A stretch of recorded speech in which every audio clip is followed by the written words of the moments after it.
Boa noite, irmãos. Que o infinito amor de Jesus esteja com todos nós nessa noite de domingo. Meu nome é Flávio. Eu fui convidado pela Sociedade Espírita Vinha de Luz para, através do canal de YouTube, falar sobre o Evangelho de Jesus. O tema de hoje é o capítulo 8, Bem-aventurados os puros de coração. Vamos abordar o tema dos itens 1 a 7, simplicidade e pureza de coração, pecado por pensamento, adultério. Recentemente, eu estava lendo o livro Amanhecer de uma Nova Era, de psicografia de Divaldo Pereira Franco, pelo espírito de Manuel Filomeno de Miranda. E nesse livro tem uma conversa fraterna do Dr. Bezerra de Menezes com o Rabino Melquisedeque, onde ele busca trazer a razão, e o sentimento de amor a Deus ao Rabino. E durante essa conversa teve um trecho que nós reportamos assim, de importância e de relevante para o tema de hoje, em que o Dr. Bezerra de Menezes, falando com o Rabino, diz o seguinte: somente por intermédio da coragem de rever a própria situação é que o ser encontra-se consigo mesmo, para depois encontrar-se com Deus. Então, veja bem, Dr. Bezerra de Menezes coloca a coragem, de rever a própria situação, para posteriormente encontrar com Deus. Bem-aventurados os puros de coração, porque verão Deus. Veja se não é a mesma questão. Mas Dr. Bezerra de Menezes coloca coragem de rever a própria situação, a situação moral em que nós nos encontramos. Então, essa situação, ela tem que ser trabalhada, mas para ser trabalhada, ela tem que ser conhecida. Então, conhecer a própria situação, olhar para dentro de si e encontrar aquela situação, aquela vicissitude que mais te constrange naquele momento, porque nós somos eivados de muitas vicissitudes, só que umas nos atacam com mais frequência. E aí nós temos que trabalhar essa vicissitude. Por que eu estou agindo assim? Por que eu estou sentindo isso? Por que eu estou pensando assim? São perguntas que precisamos fazer para nós. E aí, aguardar a resposta, entender o que se passa, por que eu projeto no meu irmão a sombra que eu tenho, é dele ou é minha, O outro que nos circunda na esfera familiar, na esfera social, no trabalho, ele é um elemento que nos ajuda a nos entender. Quando nós só colocamos, só enxergamos, só julgamos e só criticamos o outro, sem entendermos que aquela sombra também existe em nós, então nós não estamos nos trabalhando. O outro é, no dizer, o nosso espelho. Então, se eu vejo nele uma irritação, se eu vejo nele uma arrogância, se eu projeto nele uma maledicência, se eu acho que ele é maledicente, mas eu não ajo da mesma forma, Então, o outro faz com que nós nos enxerguemos. Mas temos que trabalhar essas questões com amor. Amor por nós e amor pelo próximo. E assim nós vamos conseguir nos melhorar.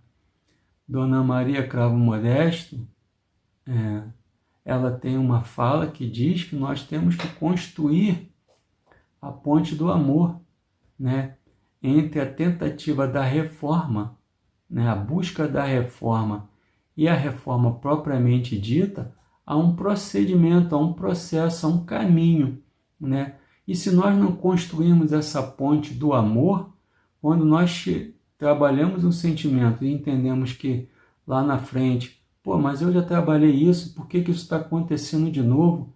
Há o quê? Há uma revolta, há uma ansiedade, há um estresse, há uma decepção.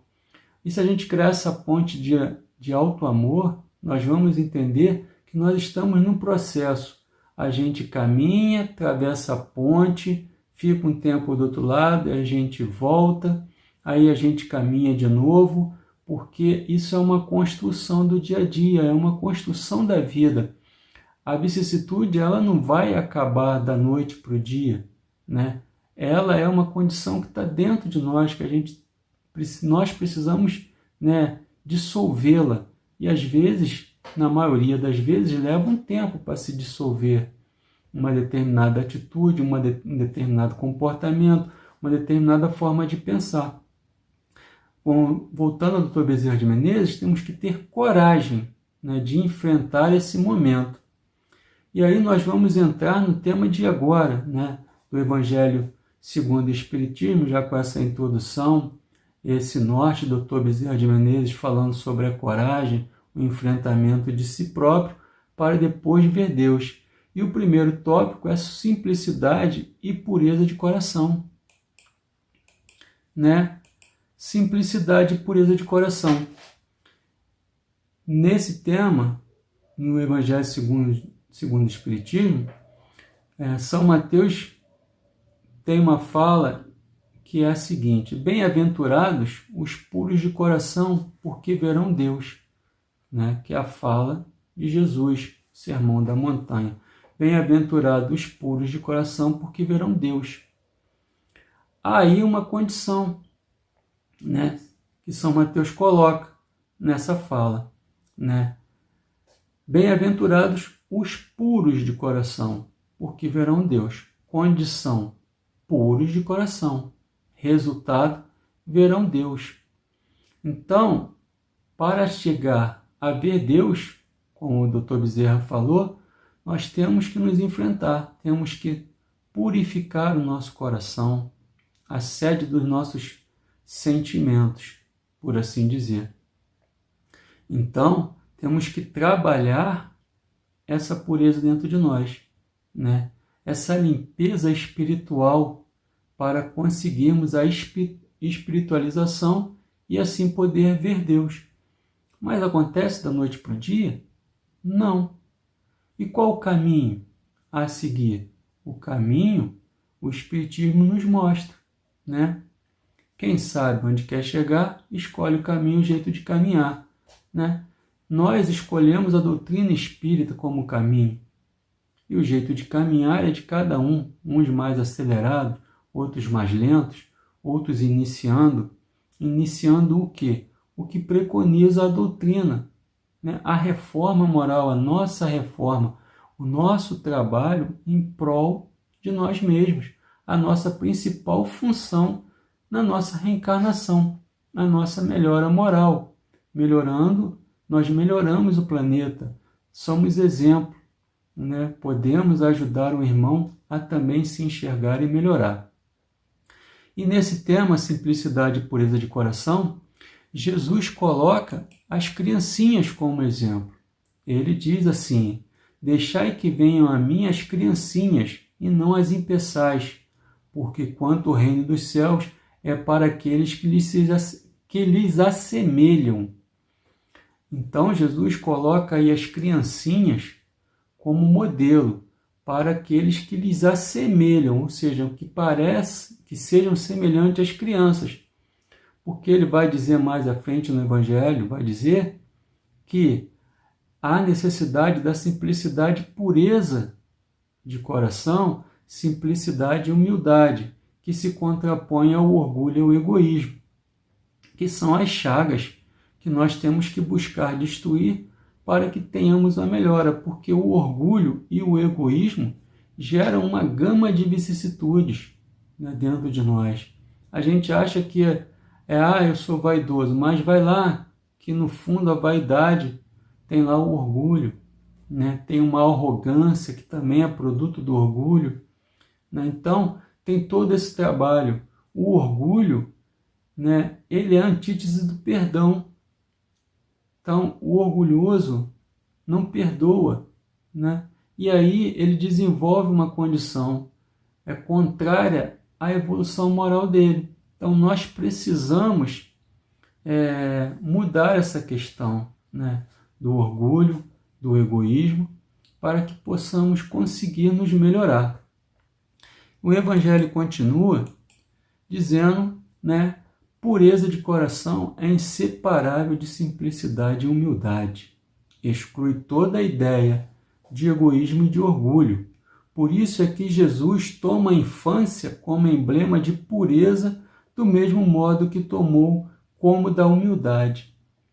Então, nessa colocação do Evangelho, ele fala que Jesus tomou a infância, né, como emblema de pureza, do mesmo modo que a tomou como da humildade.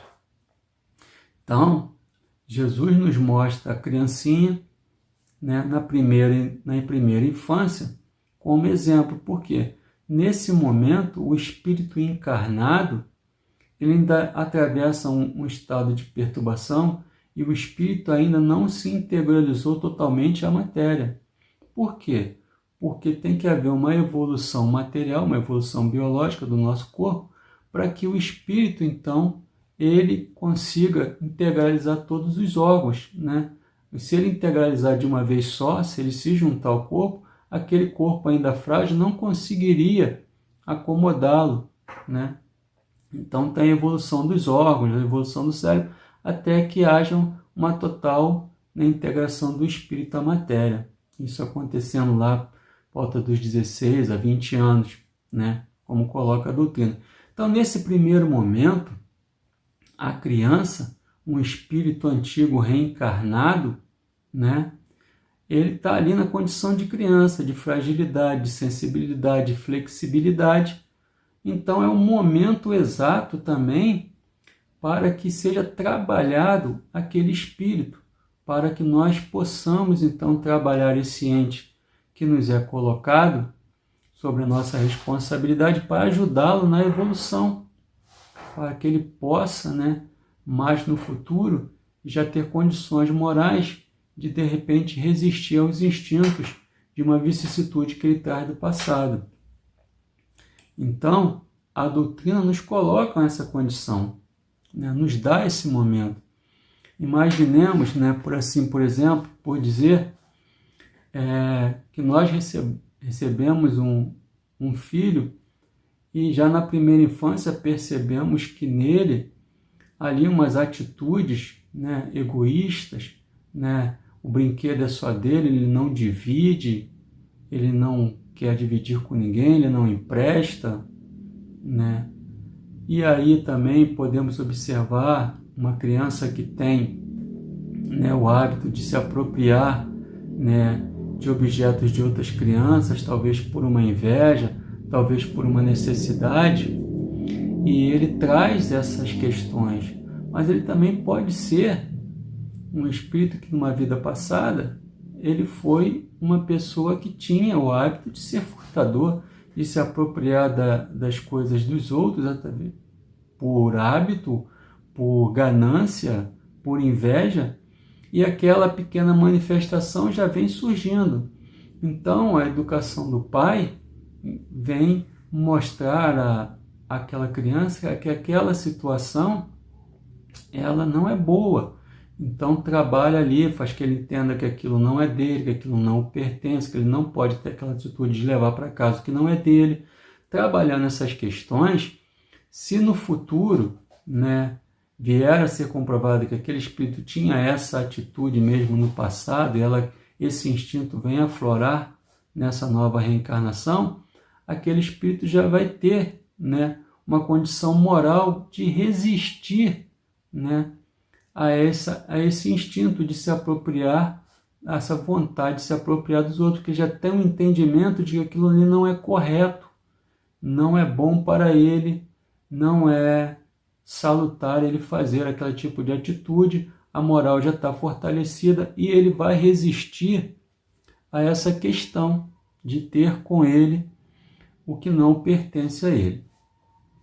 A infância também é abordada no Livro dos Espíritos, no capítulo 7, né, retorno à vida corporal, as questões 379 a 385, Kardec faz algumas perguntas à espiritualidade sobre a infância.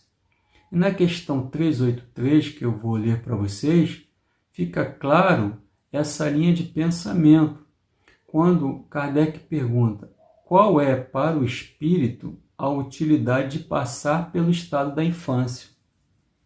E a espiritualidade então responde: o espírito encarnado para se aperfeiçoar é mais sensível durante esse tempo às impressões que recebe e que podem ajudar no seu aperfeiçoamento, para o qual devem contribuir aqueles que estão encarregados de sua educação. Então, Jesus dá como exemplo as criancinhas, como pureza de coração, né? Aqueles que se assemelharem conseguirão ver, né, Deus. Então, você tem as criancinhas e tem a importância da infância, né? De estarmos juntos ali naquele momento, de trabalharmos aquele ente que recebemos sob nossa responsabilidade, aquele que pode ser um espírito antigo, mas que naquele momento da primeira infância, ele está no momento oportuno para se realizar modificações morais. Ele é flexível, né? Ele está ali apto a receber, né, naquele momento, diretrizes que vão auxiliá-lo no futuro. Então, se nós temos um trabalho hoje de base nas criancinhas que recebemos nesses espíritos encarnados, no futuro, né, teremos irmãos mais evoluídos, filhos mais evoluídos, filhos com, de repente, vicissitudes, não tendo mais as vicissitudes que nós temos, né? Se trabalharmos nele a humildade, a simplicidade, combatermos o orgulho, o egoísmo, né? A vaidade, a inveja. Então, nós que já temos noção das condutas morais que devem ser evitadas, podemos trabalhar isso nos nossos filhos. Então, teremos espíritos mais aptos no futuro, em um coração mais puro no futuro. E aí, as outras vicissitudes que surgirão, ele pode trabalhar também e tornar o coração dele cada vez mais puro e assim mais fácil de chegar a ver Deus, né? E aí, concluído esse momento, né, da simplicidade e pureza de coração, da criancinha como exemplo daquilo que nós precisamos conseguir alcançar, né, de buscar nos melhorar, tirar essa questão do orgulho, do egoísmo de dentro de nós, passamos ao segundo momento, né, que é o pecado por pensamento e adultério. Já diz, né, Jesus, pensou, pecou, né? Então, o pensamento por adultério é a colocação que Jesus nos faz para demonstrar que não é só através da ação, mas também através do pensamento que nós denegrimos, que nós pecamos, né, por assim dizer, na linguagem mais direta. Ele colocou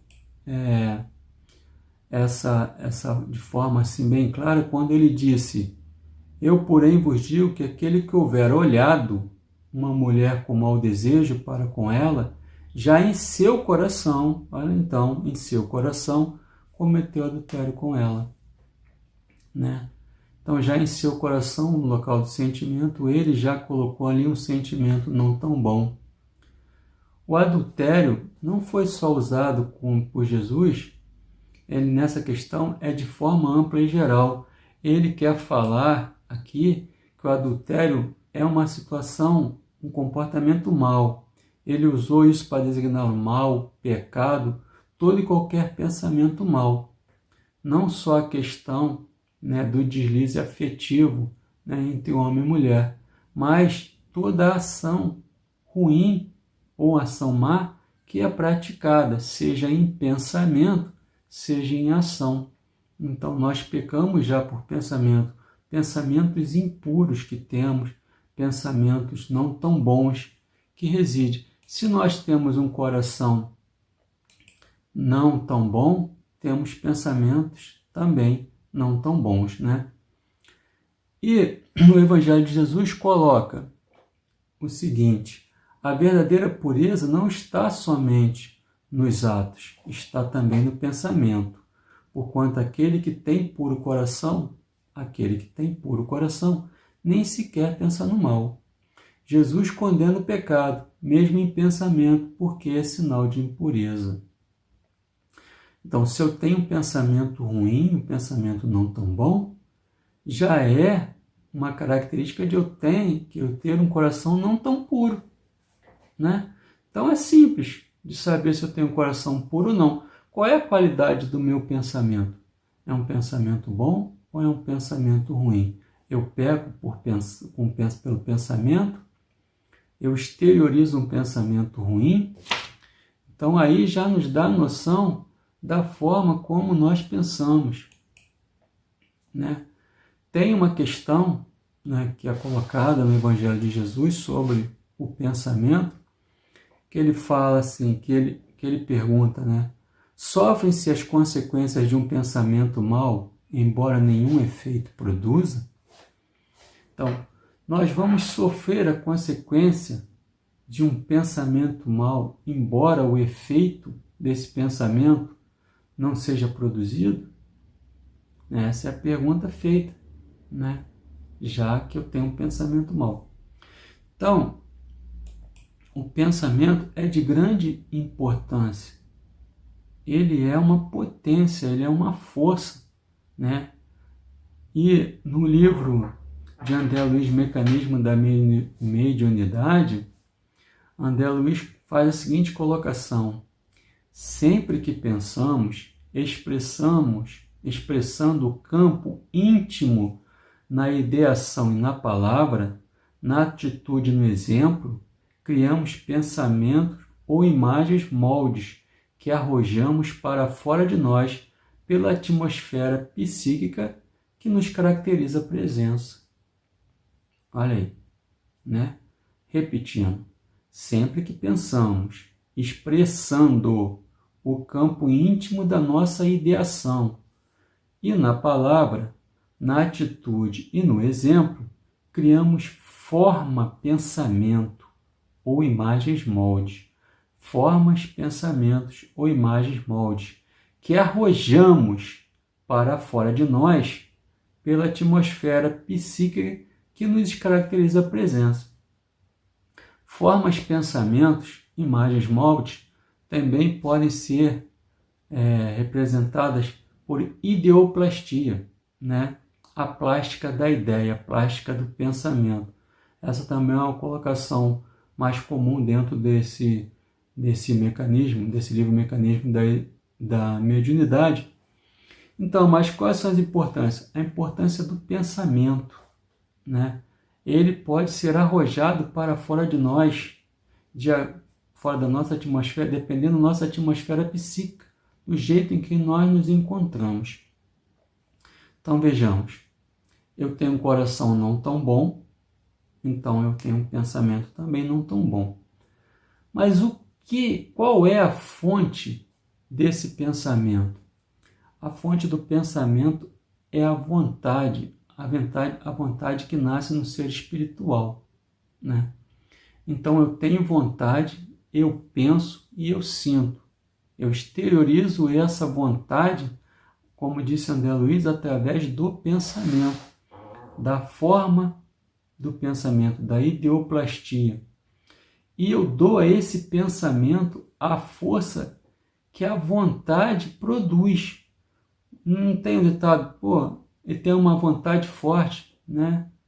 Ele, né, conseguiu passar no concurso porque ele tinha muita força de vontade. Então, são situações que nós nos colocamos. Então, o pensamento criado, ele sai de nós. Então, imaginemos uma situação assim. Eu tenho um desafeto, né? Tenho um sentimento de rancor, de raiva por essa pessoa, e eu começo a criar dentro de mim pensamentos de vingança, né? Onde eu crio um quadro mental, de repente de agressividade, de traição, de vingança, né? Um quadro não tão bom sobre a minha ação sobre aquela pessoa. Eu imprimo uma vontade muito grande, eu crio um quadro mental riquíssimo de detalhes, né? Grandes as nuances todas. Eu vou dando força a esse quadro mental, empreendendo força através da minha vontade. E esse quadro mental vai sair de mim. Mas aí tem duas questões. Antes dele sair, ele percorre o nosso próprio corpo, né, perispiritual, e vai se alojar aonde? Em algum órgão, né, do nosso corpo. Pode se alojar no fígado, no baço, no coração, numa glândula, e vai ali aquele pensamento, aquela energia ruim que é produzida pelo pensamento, ele percorre primeiro a gente. Porque quem é iluminado primeiro pela luz do poste? O poste. Então, aquele pensamento que nós produzimos e que vai sair de nós, percorre nosso corpo e sai. Ele sai com a potência que nós damos a ele, no que André Luiz denomina de onda mental. Então, o pensamento se exterioriza e vai seguir para onde? Para o objetivo, que é aquela pessoa para quem eu destinei e criei aquele pensamento. Então, se aquela pessoa estiver no momento fragilizado, esse meu pensamento em forma de energia vai alcançá-la e vai causar um mal-estar, vai causar uma situação, num momento não tão bom na vida dela. Agora, se ela estiver equilibrada, estiver tranquila, estiver bem, esse pensamento não vai atingi-la. Mas esse pensamento morre? Não morre. Ele continua no universo e vai se juntar a outros pensamentos de mesma condição, de mesma frequência, de mesmo intuito, né? Criando uma atmosfera não tão boa. Então, a doutrina já nos ensinou que o nosso pensamento pode ser visto pela espiritualidade, né? Então, nossos irmãos também, né, que vibram na mesma faixa de frequência naquele momento, eles vão nos ver e vão sintonizar conosco através do pensamento e vão ser atraídos e vão estar ao nosso lado cada vez buscando produzir mais pensamentos, retroalimentando aquela forma de pensar que nós produzimos e criando novas formas e gerando, né, um ciclo vicioso que não tem fim. Isso vem a prejudicar quem? Nós. Porque para que nós possamos ver Deus, temos que ter um coração puro. Se nós temos pensamentos não tão bons, não temos um coração puro, né? Então aí fica mais difícil de ver Deus. Nós estamos vendo Deus? Não, nós estamos vendo uma situação ruim para nós mesmos. Então, a questão do pensamento é de muita importância, né? Então, como é que nós conseguimos ter bons pensamentos? A proposição já diz, bem-aventurados os puros de coração. Vamos trabalhar essa limpeza interior. Vamos, né, dissolver essas questões morais que nos prejudicam, para que possamos remover as cascas, como diz Raul Teixeira, a cada encarnação. E vamos tirando essa casca, vamos nos tornando mais leves, né, mais propícios a receber um auxílio melhor da espiritualidade, já entendendo melhor, já fazendo uma sintonia melhor com a espiritualidade amiga e com o nosso anjo guardião. E assim, vibrando numa frequência melhor, a gente vai caminhando melhor. E tendo um coração melhorado, um coração mais limpo, mais higienizado, por assim dizer, né, nós conseguimos já melhorar a nossa visão, porque nós já vamos olhar para o nosso irmão e não enxergar a vicissitude, nós já começamos a enxergar nele, embora ele tenha aquela vicissitude, nós conseguimos enxergar nele Deus, né? Os atributos de Deus naquele irmão. E também vamos conseguir entender que ele também está no caminho da sua melhora, no caminho da sua evolução. E isso já nos traz um certo conforto e uma vontade de continuar a trilhar esse caminho aí. Mas, como disse São Mateus, nós temos essa condição, temos que trabalhar essa condição, que é justamente trabalhar nossas vicissitudes. Ninguém vai nos melhorar, não há, né, uma receita de bolo para isso. E também ninguém vai fazer o bolo por nós. Nós é que precisamos, como Bezerra disse lá, ter coragem de enfrentamento. Enfrentar quem? Nós mesmos.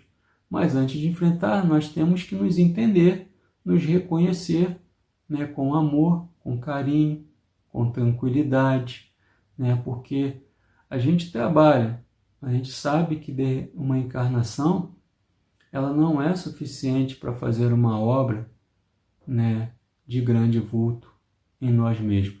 Nós vamos trabalhando, vamos nos lapidando, encontrando o nosso interior, né? Porque a nossa beleza está em nós. Basta só nós tirarmos, né, as cascas que nós vamos encontrar. E essas cascas são, como já foi dito, as vicissitudes, o orgulho, o egoísmo, a raiva, a intolerância, a impaciência. Vamos trabalhando isso, né? Nós, hoje eu estou impaciente, por que eu estou impaciente? O que isso está provocando? Qual é a origem dessa minha impaciência? Por que eu sou intolerante? Qual é a origem dessa intolerância, dessa arrogância? Por que eu ajo assim ou assado com o meu próximo? Buscando se entender, né? Buscando se aprimorar a cada dia mais. E o pensamento é essa questão, né, que é para ser trabalhada, é para ser vigiada. Jesus disse: vigiai e orai. Vigiai mais do que orai, né?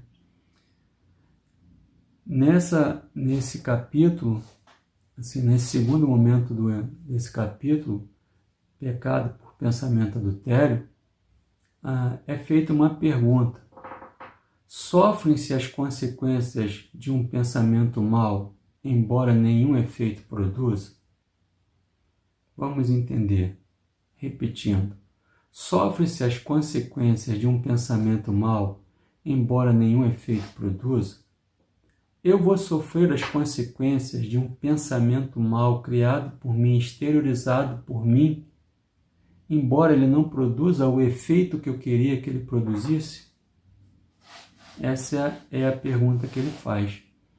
Eu gero pensamento e arrojo ele de mim, mas ele não produz efeito, ele não atinge a pessoa. Como eu disse no primeiro momento, a pessoa estava equilibrada, então o meu pensamento não atingiu ele.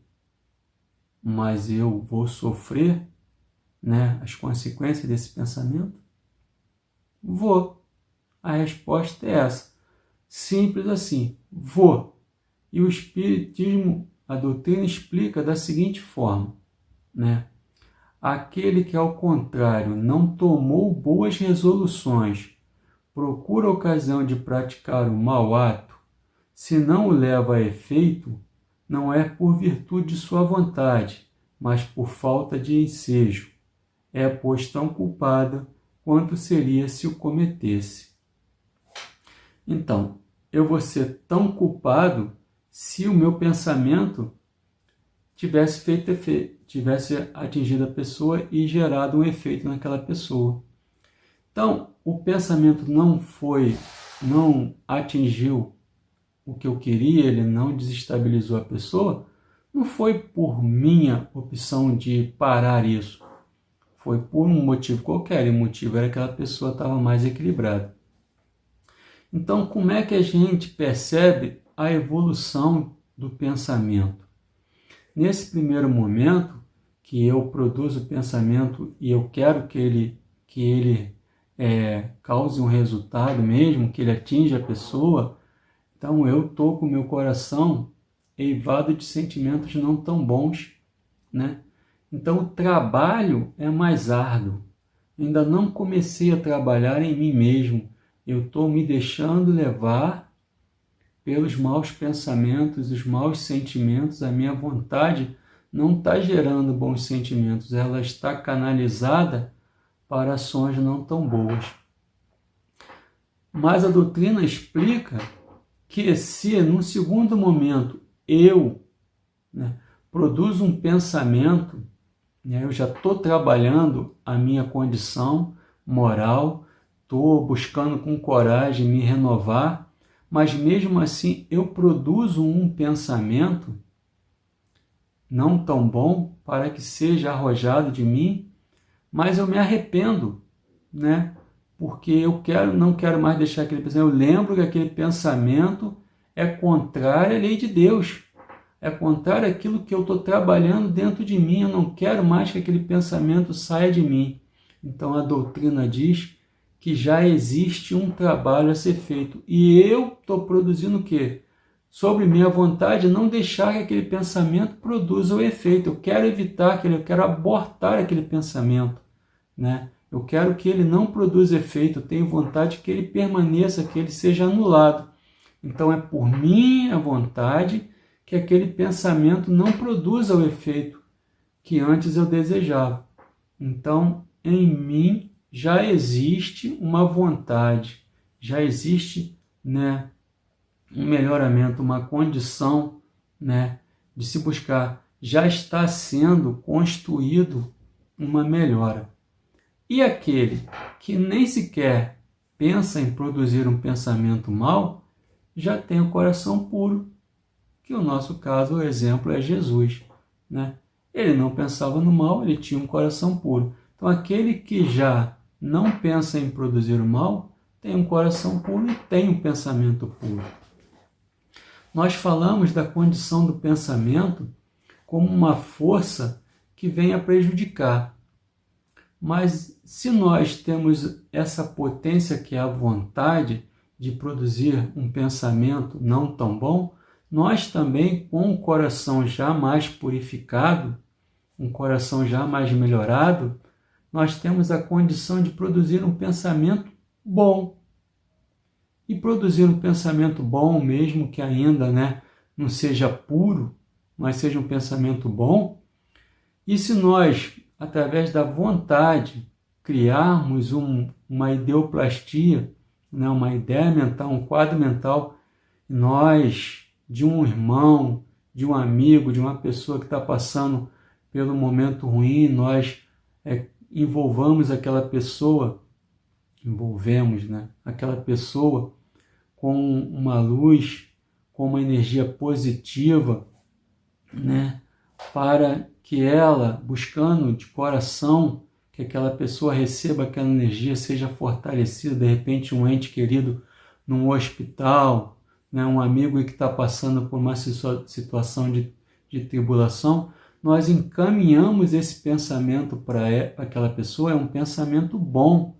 Aquele pensamento vai atingir aquela pessoa e vai trazer para ela um conforto naquele momento, Então, o pensamento que pode, ser não bom, ele pode ser bom. A energia é a mesma, entendeu? A força que eu emprego também é a mesma, só que para produzir uma coisa boa ou para produzir uma coisa não tão boa. Isso depende da minha qualidade moral. Quando nós já estamos no caminho do bem, nós já estamos mais propícios a produzir um pensamento bom, um pensamento de caridade. Nós entendemos que o momento em que nós realmente estamos livres do orgulho e do egoísmo é quando nós fazemos um ato de caridade sincero. Porque a caridade, ela não é eivada de orgulho nem egoísmo. Ela é uma condição em que nós nos doamos para o próximo incondicionalmente. Nós dispensamos qualquer pensamento de orgulho e egoísmo. E nesse momento de caridade, então, o orgulho e o egoísmo não faz parte de nós. O problema é que nós não temos uma sequência de atos de caridade. Então, percebamos que naquele momento em que realmente, de coração, nós nos doamos a um irmão, nós somos preenchidos, mesmo por um curto período de tempo, de uma grande felicidade, de uma grande leveza, né? Que nos causa um bem-estar enorme, porque ali nos despimos dessas âncoras que são o orgulho e o egoísmo. Então, irmãos, nós temos a condição, pureza de coração, né, para podermos ver Deus. E a pureza de coração é um trabalho que precisamos fazer em nós, que precisamos trabalhar, né, os sentimentos, e melhoraremos os sentimentos, melhoraremos o pensamento e seremos então melhores de forma geral e moralmente falando, né? Tem uma passagem, né? Uma mensagem de Emmanuel no livro Caminho, Verdade e Vida, que é intitulada Façamos a Nossa Luz, e nós extraímos um fragmento desse texto que entendemos que também faz sentido no que nós estamos conversando. Diz assim Emmanuel: em meio à grande noite, que é o momento que nós vivemos, por assim dizer, no sentido figurado, é necessário que acendamos a nossa luz, né? Façamos brilhar a nossa luz. Sem isso, é impossível encontrar o caminho da libertação. Sem a irradiação brilhante do nosso ser, não podemos ser vistos com facilidade pelos mensageiros divinos, que ajudam em nome do Altíssimo, e nem auxiliaremos efetivamente a quem quer que seja. É indispensável organizar o santuário interior e iluminá-lo, a fim de que as trevas não nos dominem. Então, para afastar a escuridão, basta produzir luz. Como é que nós vamos nos iluminar? Como é que vamos criar essa luz? Essa luz é projetar o amor que existe dentro de nós para conosco e para com o próximo. Amai o próximo como a si mesmo. Faça a luz em você. Tire as cascas que existem e deixe a luz brilhar. Encontre a luz dentro de nós através do trabalho, da coragem, do enfrentamento das nossas vicissitudes, das nossas necessidades de mudança, de evolução, né, dos sentimentos e pensamentos. Assim vamos fazer brilhar a nossa luz e vamos ser vistos. Porque se temos luz, mesmo que ela seja pequena, uma pequena chama na escuridão pode ser vista a longa distância, né? Me lembrou aqui também uma passagem do livro Mensageiros da Vida, Obreiros da Vida Eterna, em que a casa Frei Fabiano de Cristo, né, encontrava-se para se deslocar, porque ela é uma casa transitória, ela se desloca, né, de um lugar por outro, e foi feito um apelo àqueles irmãos que lá se encontravam em situação de flagelo, que a casa iria sair, mas aqueles que se modificassem interiormente seriam acolhidos na casa. E André Luiz perguntou como é que eles saberiam que o ser se modificou e seria aceito. Então lá o mentor explicou que aqueles que realmente tivessem mudado o seu jeito, buscassem, né, a Deus, tivessem se predisposto à mudança, a luz brilharia nele e aí eles conseguiriam identificá-lo e ele poderia entrar na casa transitória e seria acolhido. E muitos espíritos chegaram à porta da casa no momento em que ela ia se deslocar. E só realmente aqueles que estavam com a luz brilhando puderam entrar e foram reconhecidos.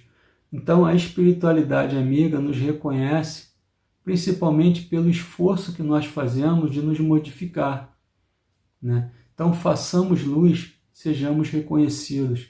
Se continuarmos envoltos na escuridão, também somos vistos, mas para sermos ajudados, precisamos demonstrar que queremos essa ajuda, mas será muito mais fácil se nós já começarmos a nos ajudar para receber a ajuda da espiritualidade amiga que nos circunda, que nos envolve.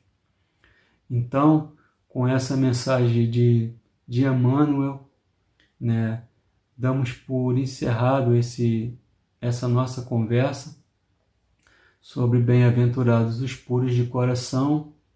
Agradeço a paciência de todos que estão assistindo esse canal nesse momento. Espero que tenha sido útil a minha fala, que tenha trazido, né, principalmente um conforto, um entendimento, né, tenha trazido uma pequena luz a ser trabalhada para todos que estejam assistindo. E eu desejo que Deus e sua infinita bondade envolva todos nós nesse momento e desejo a todos um bom domingo, um bom final de domingo, né?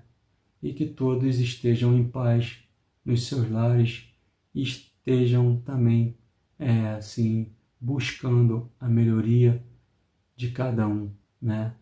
Louvado seja nosso Pai, né? Louvado seja nosso Senhor Jesus Cristo e gratos pela essa ajuda, esse auxílio da espiritualidade amiga que nos envolve sempre. Tenham uma boa noite, fiquem com Deus, um forte abraço.